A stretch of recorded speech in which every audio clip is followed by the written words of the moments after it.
Hello everyone, यह coordination compounds का part 10 जिसमें हम पढ़ने वाले हैं colour of coordination compounds. Colour को समझने के लिए ना आपको पहले क्रिस्टल फील्ड थ्योरी का नॉलेज होना चाहिए, क्योंकि यहाँ पे मैं उसे यूज़ करूँगी आपको एक्सप्लेन करने के लिए। तो अगर आपने क्रिस्टल फील्ड थ्योरी नहीं पढ़ा है या आपको उसके बारे में कोई आइडिया नहीं है तो आप पहले क्रिस्टल फील्ड थ्योरी वाला वीडियो देख लीजिए। आपको इस वीडियो के डिस्क्रिप्शन में उसका लिंक मिल जाएगा। तो पहले वो देखकर फिर हम देखेंगे कोऑर्डिनेशन कंपाउंड्स में कलर किस वजह से आता है। तो यहाँ पर हम एक चीज़ देखते हैं। मान लो मैंने दो एनर्जी लेवल ड्रॉ किए, यहाँ पर रैंडमली कोई भी ऑर्बिटल हो सकता है। ये मैंने मान लिया कि ये लो एनर्जी है, यानी ये लोअर एनर्जी वाला ऑर्बिटल है, और ये हायर एनर्जी वाला ऑर्बिटल है। यानी कि ये वाला जो ऑर्बिटल होगा या जो ये एनर्जी लेवल है ये न्यूक्लियस के ज़्यादा नज़दीक है, ये न्यूक्लियस से ज़्यादा दूर है।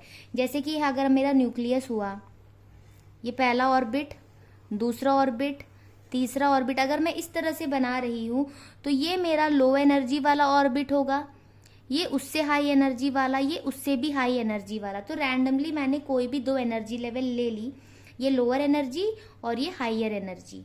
अब मैं और एक ले लेती हूँ सिमिलरली, यहाँ पर भी ये लोअर एनर्जी है और ये हायर एनर्जी है। तो यहाँ पर हम क्या देखेंगे, मान लो अगर मेरे पास एक इलेक्ट्रॉन है लोअर एनर्जी में, ठीक है, और यहाँ पर मेरे पास इलेक्ट्रॉन है हायर एनर्जी में, ठीक है। अब ऐसे एग्जाम्पल के लिए मैं ले रही हूँ। तो अगर मान लो कि इस इलेक्ट्रॉन को सीधे सीधे ऊपर जाना है, यानी इसे लोअर एनर्जी से हायर एनर्जी में जाना है। हम सबको पता होता है कि जो इलेक्ट्रॉन जिस ऑर्बिटल में प्रेजेंट होता है उसके पास उतनी ही एनर्जी होती है। अब इस ऑर्बिटल के पास जो एनर्जी होगी उतनी ही एनर्जी इस इलेक्ट्रॉन के पास है। अगर उसे इस ऑर्बिटल में जाना हो तो उसे इतनी एनर्जी एक्वायर करनी पड़ेगी, यानी इसे ज़्यादा एनर्जी चाहिए होगा ऊपर जाने के लिए। तो एनर्जी चाहिए तो ये इलेक्ट्रॉन क्या करेगा, एनर्जी को एब्जॉर्ब करेगा, यानी कहीं ना कहीं से वो एनर्जी को लेगा, तब जाकर वो ऊपर जाएगा। यानी इस प्रोसेस के लिए उसे क्या करना होता है, एब्जॉर्ब एनर्जी, उसे एनर्जी को एब्जॉर्ब करना होता है। लेकिन अगर वो हायर एनर्जी पर है और उसे आना है लोअर एनर्जी पर, अगर ऐसा कुछ केस है तो यहाँ पर उसके पास एनर्जी ज़्यादा है बट उसे आना है नीचे, तो उसे यहाँ पर आने के लिए अपनी एनर्जी को कम करना पड़ेगा। और वो एनर्जी कम कैसे करेगा, अपनी एनर्जी को वो लूज करेगा, यानी वो एनर्जी एमिट करेगा। तो यहाँ पर हम लिख सकते हैं एमिट एनर्जी। तो यहाँ पर एनर्जी जो है वो एमिट होती है। तो ये चीज़ आपको ध्यान देनी है। ये जस्ट एक कॉन्सेप्ट है। अब हम इसका यूज़ कैसे करते हैं कलर को दिखाने में वो मैं आपको बताती हूँ। एक कॉम्प्लेक्स का एग्जाम्पल लेकर हम इसे समझते हैं। मैं एक कॉम्प्लेक्स ले रही हूँ TiH2O6 3+, ये हमारा एक कॉम्प्लेक्स है। यहाँ पर हमारा जो सेंट्रल मेटल है वो क्या है, टाइटेनियम। और हमें पता है जो टाइटेनियम है इसका एटॉमिक नंबर क्या है, 22, ठीक है। 22 के लिए अगर कन्फिगरेशन लिखना हो तो हम कैसे लिखेंगे, मैंने जैसे बताया 3D लिखो, 4s लिखो। 4s में 2 इलेक्ट्रॉन फिल करते ही 20 इलेक्ट्रॉन्स हो जाएंगे, तो बचा हुआ 2 इलेक्ट्रॉन 3D में, या फिर ऐसे भी कर सकते हैं 22 के 2 ऐसे हम करेंगे, ठीक है। अब यहाँ पर देखेंगे टाइटेनियम का जो ऑक्सीडेशन स्टेट है वो क्या है। टाइटेनियम का ऑक्सीडेशन स्टेट मान लो X है। 6 वाटर के लिए हम लेंगे 0, क्योंकि वाटर न्यूट्रल है, और यहाँ पर ओवरऑल चार्ज है +3। तो इस हिसाब से यहाँ पर X हमें क्या मिला, +3 मिला। यानी कि यहाँ पर जो टाइटेनियम है वो +3 स्टेट में है। +3 स्टेट यानी 3 इलेक्ट्रॉन रिमूव करने हैं।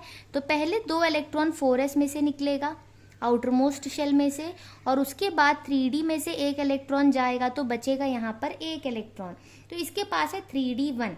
अब क्योंकि ये एक कॉम्प्लेक्स है, यहाँ पर लिगैंड भी है। हमने क्रिस्टल फील्ड थ्योरी में क्या पढ़ा था, जैसे हमारे पास टाइटेनियम है, टाइटेनियम के पास क्या है, 5d ऑर्बिटल है, और उस 5d ऑर्बिटल में बस एक ही इलेक्ट्रॉन है। लेकिन जब ये टाइटेनियम वाटर के सराउंडिंग, मतलब वाटर जब इसे सराउंड कर लेगा, तब हमने क्या पढ़ा था, क्रिस्टल फील्ड स्प्लिटिंग पढ़ी थी ना। यही तो है ना क्रिस्टल फील्ड थ्योरी में, कि जब मेटल आयन के सराउंडिंग में लिगैंड्स आ जाते हैं तो उनके अराउंड जो फील्ड होता है वो अनसिमेट्रिकल हो जाता है, और जो d ऑर्बिटल्स है वो स्प्लिट हो जाते हैं। और स्प्लिट होकर हमने क्या पढ़ा था, क्योंकि ये ऑक्टाहेड्रल है, ऑक्टाहेड्रल के केस में नीचे 3 ऑर्बिटल्स आते हैं और ऊपर 2 ऑर्बिटल्स आते हैं। इसे हम कहते हैं T2G, और इसे हम कहते हैं Eg। अगर आपको याद हो मैंने क्या बताया था, T2G हम किसके लिए यूज करते हैं, ट्रिपली डीजेनरेट, यानी 3 ऑर्बिटल्स जिनकी एनर्जी सेम है उन्हें हम ट्रिपली डीजेनरेट कहते हैं। और E यूज करते हैं हम डबली डीजेनरेट के लिए, क्योंकि यहाँ पे 2 ऑर्बिटल्स की एनर्जी सेम है। अब क्योंकि यहाँ पर एक ही इलेक्ट्रॉन है तो एज पर रूल इलेक्ट्रॉन हमेशा लोअर एनर्जी पर ही रहना प्रेफर करेगा, तो ये एक इलेक्ट्रॉन जो है लोअर एनर्जी वाले T2G पर प्रेजेंट है। यानी अब जो ये सिचुएशन है इसके अकॉर्डिंग इसका जो कन्फिग्रेशन है वो है T2G में 1 इलेक्ट्रॉन, Eg में 0 इलेक्ट्रॉन। पर होगा क्या कि ये जो इलेक्ट्रॉन है ये क्या करेगा, हमारे जो विजिबल रीजियन है, जो वाइट लाइट होता है विजिबल रीजियन का, उस रीजियन में ये किसी वेवलेंथ को एब्जॉर्ब करेगा।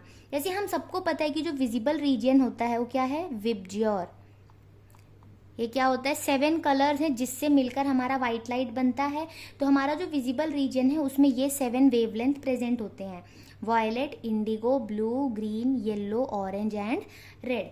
अगर ये ऐसा है तो हम क्या देखेंगे, जब इसे ऊपर जाना होगा तो ये इन 7 कलर्स में से ना किसी एक की वेवलेंथ को वो एब्जॉर्ब करेगा।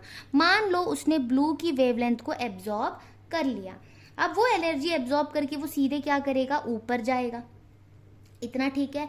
अब जब ये ऊपर जाएगा तो क्या होगा, अगले स्टेप में मैं दिखाती हूँ आपको। जैसे ये T2G है और ये Eg है, तो हम क्या देखेंगे, जो T2G में 1 इलेक्ट्रॉन था वो अब क्या हो गया, ऊपर चला गया। कैसे गया, उसने विजिबल रीजन में से एक वेवलेंथ को एब्जॉर्ब कर लिया, इस वजह से वो ऊपर चला गया। अब जो इसका कन्फिगरेशन है वो क्या, T2G खाली हो गया, यानी T2G में 0 इलेक्ट्रॉन्स है और Eg में 1 इलेक्ट्रॉन है। तो कुछ इस तरह से ये एक्साइट होकर ऊपर चला गया। पर हमें ये पता है कि जब कोई इलेक्ट्रॉन हायर एनर्जी में चला जाता है या वो एक्साइट हो जाता है तो वो अनस्टेबल हो जाता है। वो ये चाहता है कि वो लो एनर्जी वाले ऑर्बिटल में ही आए, तो वो क्या करेगा, वापस से वो नीचे आने की कोशिश करेगा। और जैसे मैंने आपको क्या बताया था, जब कोई इलेक्ट्रॉन नीचे से ऊपर जाता है, जैसे इसे यहाँ जाना था तो इसने क्या किया, एब्जॉर्ब किया, किसे, विजिबल रीजन में इसने एब्जॉर्ब किया। लेकिन यहाँ पे क्या हो रहा है, वो एक्साइटेड स्टेट से नीचे आ रहा है तो वो एमिट करेगा। तो यहाँ पर वो क्या करता है, एमिट रिमेनिंग कलर। रिमेनिंग क्यों बोला मैंने यहाँ पर, जैसे मान लो इसने ऊपर जाने के लिए ब्लू कलर को एब्जॉर्ब किया। अब जब ये 7 कलर्स मिलते हैं तब वो लाइट जो है वो वाइट कलर का दिखता है। अगर हम उसमें से एक भी कलर को निकाल देंगे ना तो वो वाइट नहीं रहेगा। तो ब्लू को निकालने के बाद जो बचा हुआ कलर होगा वो ब्लू का कॉम्प्लीमेंट्री कलर होगा। तो ब्लू को क्योंकि इसने एब्जॉर्ब कर लिया था, जो बचा हुआ जो कॉम्प्लीमेंट्री कलर है वो एमिट करेगा जब वो नीचे आ रहा होगा। ये है कलर का रीजन। यानी कि जो इलेक्ट्रॉन है वो जब ऊपर जाता है तो विजिबल रीजन में से किसी एक वेवलेंथ को वो एब्जॉर्ब कर लेता है और जब वो वापस ग्राउंड स्टेट में आता है तो वो रिमेनिंग कलर को एमिट करता है। इस वजह से वो कॉम्प्लेक्स कलर्ड होता है। ये है इसका मेन रीजन। अब ना मैं आपको एक चीज बताती हूँ। अब जैसे ये मैंने ले लिया, यहाँ पर मान लो 1 इलेक्ट्रॉन है। अब ये इलेक्ट्रॉन को ऊपर जाना है, पर क्या सारे ही कॉम्प्लेक्स के केस में इनके बीच का जो गैप होता है वो सेम होता है? नहीं होता है। जैसे हमने स्पेक्ट्रोकेमिकल सीरीज के बारे में पढ़ा था ना, क्या देखा था हमने कि ये जो स्प्लिटिंग होती है यानी T2G और Eg के बीच में जो गैप होता है वो क्या किसके ऊपर डिपेंड करता है? वो डिपेंड करता है कि जो हमारा लिगैंड है उसका फील्ड कितना स्ट्रांग है। अगर उस लिगैंड का फील्ड स्ट्रांग होगा तो स्प्लिटिंग ज़्यादा होगी, अगर उस लिगैंड का फील्ड वीक है तो स्प्लिटिंग बहुत कम होगी। तो यहाँ पर अगर मैं देखूँ ये जो एनर्जी का डिफरेंस है, इसे अगर मैं E ले लूँ, और हमें पता है एनर्जी को हम डिनोट करते हैं E = h न्यू, ये फॉर्मूला आपने पढ़ा होगा। और न्यू क्या होता है, c/λ। तो मैं न्यू की जगह c/λ अगर रखूँ तो इसका फॉर्मूला बन जाएगा hc/λ। अब एक इलेक्ट्रॉन को यहाँ से अगर यहाँ जाना है तो उसे इतनी एनर्जी चाहिए। अब इस एनर्जी के करस्पॉन्डिंग जो वेवलेंथ होगा उसी वेवलेंथ की लाइट को ये एब्जॉर्ब करेगा। यानी जो विबज्योर है हमारे पास, आप सबको ये भी पता होगा कि ऐसे अगर हम मूव करेंगे ना तो यहाँ पर जो है वेवलेंथ इंक्रीज होती है। यानी वॉयलेट का जो वेवलेंथ होता है वो सबसे कम होता है और रेड का वेवलेंथ सबसे ज़्यादा होता है। मान लो कि यहाँ पर गैप बहुत ज़्यादा है, यानी एनर्जी बहुत ज़्यादा है, और एनर्जी और वेवलेंथ का हम देख सकते हैं इनवर्स रिलेशन है। जब एनर्जी बहुत ज़्यादा चाहिए होगी तब वेवलेंथ हमें कम चाहिए होगा। वेवलेंथ कम यानी वो यहाँ पे वायलेट, इंडिगो, ब्लू इस रेंज में वो क्या करेगा, एब्जॉर्ब करेगा। अगर यहाँ पर स्प्लिटिंग कम है यानी एनर्जी अगर कम चाहिए यानी बहुत थोड़ा सा स्प्लिट हुआ है, जैसे हमारे वीक लिगैंड के केस में होता है, बहुत कम स्प्लिटिंग है यानी एनर्जी कम है। एनर्जी कम है यानी वेवलेंथ ज़्यादा चाहिए होगा, यानी वो रेड, येलो, ऑरेंज इस रेंज में वो एब्जॉर्ब करेगा। और इस रेंज में एब्जॉर्ब करेगा तो उसका कॉम्प्लीमेंट्री कलर थोड़ा सा ब्लूइश हो सकता है। तो ऐसे डिपेंड करता है, अलग अलग कॉम्प्लेक्स में जो लिगैंड की फील्ड स्ट्रेंथ होती है उसके ऊपर डिपेंड करता है कितना स्प्लिट होगा, उसके अकॉर्डिंग वो उस पर्टिकुलर वेवलेंथ को एब्जॉर्ब करेगा विबजियोर में से। अगर उसने इसे एब्जॉर्ब किया तो इसे छोड़कर जो बाकी के जो कलर्स बचे हैं उसका कॉम्प्लीमेंट्री कलर उस कॉम्प्लेक्स में दिखाई देगा। और यहाँ पर जनरली होता क्या है, जो इलेक्ट्रॉन था वो पहले लोअर एनर्जी डी ऑर्बिटल से हायर एनर्जी डी ऑर्बिटल में जाता है, फिर वो जब वापस अपने स्टेट में आता है तो वो कॉम्प्लीमेंट्री कलर्स को एमिट करते हैं। तो ये होता है कलर का रीजन, और इस पूरे फिनोमेना को हम कहते हैं डी ट्रांजिशन। अगर आपसे वन वर्ड में पूछा जाए what is the reason of colour of coordination compounds, तो आपका आंसर होना चाहिए due to d transition. D transition का मतलब है लोअर एनर्जी डी ऑर्बिटल से हायर एनर्जी डी ऑर्बिटल में इलेक्ट्रॉन जब जाते हैं तब वो विजिबल रीजन में से किसी एक पर्टिकुलर वेवलेंथ को एब्जॉर्ब करेंगे, और जब वो वापस अपने ग्राउंड स्टेट पर आते हैं तो वो कॉम्प्लीमेंट्री कलर को एमिट करते हैं। यही होता है डी ट्रांजिशन, यानी electron lower energy d orbital से हायर एनर्जी डी ऑर्बिटल में जाता है, उस वजह से ही उसमें कलर आता है। अब आप देखोगे ये जब स्प्लिट होगा, जब ये डी ऑर्बिटल स्प्लिट होंगे तभी तो ये कलर शो करेगा ना। और ये स्प्लिट कब होता है, लिगैंड के प्रेजेंस में, और लिगैंड होगा तो ही ये स्प्लिटिंग होगी और तो ही वो कॉम्प्लेक्स कलर शो करेगा। तो ये पॉइंट मैं आपको आगे बताती हूँ, बट आपके लिए अब ये क्लियर हो गया होगा कि कलर किस वजह से वो शो करता है, ये पूरा रीजन है। अब मैं आपको बताती हूँ कि जो कॉम्प्लीमेंट्री कलर होता है वो हम कैसे देखेंगे। जैसे हमारे पास 7 कलर्स होते हैं विबजियोर, इसमें हम क्या करेंगे, आप एक सर्कल ड्रॉ करिए। एक सर्कल बनने के बाद इसको आप ना 6 पार्ट्स में डिवाइड करिए। जैसे मैंने यहाँ पर एक लाइन ड्रॉ कर दिया, अब ये सेंटर है, यहाँ से मैं एक लाइन पास करती हूँ और यहाँ से, तो इस तरह से मेरे पास 6 पार्ट यहाँ पर हो गए। थोड़ा सा ये टेढ़ा हो गया बट आप समझ सकते हैं। लेकिन यहाँ पर है 7 कलर्स बट मैंने 6 बॉक्स बनाया है, तो यहाँ पर हम इंडिगो को नहीं लेंगे। जो बाकी बचा हुआ VBGYOR इसी ऑर्डर में हम पूरा लिख लेंगे I को छोड़कर। अब आपसे अगर बोला जाए कि किसी कॉम्प्लेक्स ने ब्लू कलर एब्जॉर्ब किया है, ये क्या है, एब्जॉर्ब किया हुआ कलर, और ये है एमिट किया हुआ कलर। ऐसे अगर हम देखें, यानी अगर किसी कॉम्प्लेक्स में इलेक्ट्रॉन ने यहाँ से यहाँ जाने के लिए ब्लू कलर को एब्जॉर्ब किया, तो ब्लू के एग्जैक्ट ऑपोजिट में आपको क्या दिख रहा है, ऑरेंज, तो उसका कॉम्प्लीमेंट्री कलर ऑरेंज कलर का होगा, यानी वो ऑरेंज कलर एमिट करेगा। अगर कोई कॉम्प्लेक्स रेड कलर एब्जॉर्ब कर रहा है तो रेड के ऑपोजिट में आपको क्या दिख रहा है, ग्रीन, तो वो ग्रीन कलर एमिट करेगा। और अगर वो वॉयलेट कलर एब्जॉर्ब कर रहा है तो वॉयलेट के ऑपोजिट में क्या दिख रहा है, येलो, ये होता है। और यहाँ पर अगर आप देखोगे येलो एब्जॉर्ब करेगा तो वॉयलेट एमिट करेगा, ग्रीन एब्जॉर्ब करेगा तो रेड एमिट करेगा, ऑरेंज एब्जॉर्ब करेगा तो ब्लू एमिट करेगा। ऐसे होता है, बट थोड़ा सा शेड डिफरेंट हो सकता है, इसीलिए कलर्स आपको डिफरेंट दिखते हैं। सिर्फ ये कलर्स नहीं होते हैं, तो शेड में भी फर्क पड़ता है। तो ये चीज़ जो है कॉमनली ऐसे देखा जाता है। अब हम देखते हैं इलेक्ट्रॉन की ट्रांजिशन होती कैसे है। मान लो किसी कॉम्प्लेक्स में D1 कन्फिगरेशन है, वो तो हमने ऑलरेडी टाइटेनियम वाले कॉम्प्लेक्स में देख लिया। तो अब मैं आपको बताती हूँ D2 कन्फिगरेशन के लिए। अगर आपके पास D2 कन्फिगरेशन है तो आप क्या करोगे, तो यहाँ पर हम देखेंगे कि जो T2G हमारा D ऑर्बिटल है T2G, और ऊपर है हमारे पास EG। अब यहाँ पे 2 इलेक्ट्रॉन हैं, वो 2 इलेक्ट्रॉन कहाँ पर होंगे, T2G पर होंगे। तो इसका कन्फिगरेशन है क्या, T2G में 2 इलेक्ट्रॉन, EG में नो इलेक्ट्रॉन। अब यहाँ पर अगर ट्रांजिशन होगा तो ट्रांजिशन होने के बाद क्या है, यानी वो लाइट एब्जॉर्ब कर रहा है, H न्यू एनर्जी वो एब्जॉर्ब कर रहा है, तो उसके बाद क्या होगा, ये T2G और ये EG है। तो यहाँ पर 2 इलेक्ट्रॉन थे पहले, लेकिन एक इलेक्ट्रॉन अब EG में चला गया, तो यहाँ पर सिर्फ एक ही इलेक्ट्रॉन रह गया। तो अब इसका कन्फिग्रेशन हो जाएगा T2G में एक इलेक्ट्रॉन, EG में एक इलेक्ट्रॉन। और एक चीज़ आपको यहाँ पर ये ध्यान देनी है, जब भी इलेक्ट्रॉन नीचे से ऊपर जाता है ना, तो उसके स्पिन में कोई चेंज नहीं आनी चाहिए। यानी वो अगर क्लॉकवाइज स्पिन में है तो ऊपर जाने पर भी वो क्लॉकवाइज स्पिन में ही होना चाहिए। जैसे यहाँ पर ये दोनों क्लॉकवाइज था, अब भी ये दोनों इलेक्ट्रॉन क्लॉकवाइज में ही है। अगर आप यहाँ पर ले रहे हो T2G में, अगर आपके पास 3 इलेक्ट्रॉन है और ऊपर ये पूरा खाली है, तो ऑब्वियसली ये इलेक्ट्रॉन जो है वो जब ऊपर जाएगा तो जाने के बाद वो ऊपर क्या होगा, क्लॉकवाइज वाले फॉर्म में ही होगा। तो ये वाली जो ट्रांजिशन है वो भी अलाउड है, वो भी हो सकता है। लेकिन अगर आपके किसी कॉम्प्लेक्स का कन्फिगरेशन है D5 में हम क्या देखेंगे, अगर ये हमारा T2G ऑर्बिटल है और ये EG ऑर्बिटल है, ठीक है। अब इसमें 5 इलेक्ट्रॉन मान लो कुछ इस तरह से 3, 4 एंड 5, यानी मान लो ये वीक लिगैंड वाले केस में है, यानी यहाँ पे स्प्लिटिंग बहुत कम थी, इसीलिए इलेक्ट्रॉन पेयरिंग करने के बजाय ऊपर चला गया। अब अगर हम यहाँ पर विजिबल लाइट दे रहे हैं, यानी ये एब्जॉर्ब करके नीचे से ऊपर जाना चाहिए ना, तो जनरली होगा क्या, देखो ये T2G मैंने बनाया और ये EG में पहले से 2 इलेक्ट्रॉन था।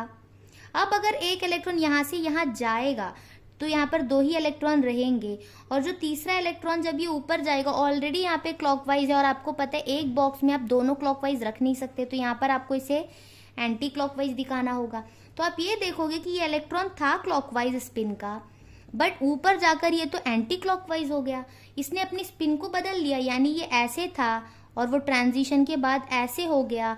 तो ये वाला जो ट्रांजिशन है ये अलाउड नहीं है। ऐसे ट्रांजिशन को हम कहते हैं फॉरबिडन ट्रांजिशन, क्योंकि ये स्पिन फॉरबिडन है।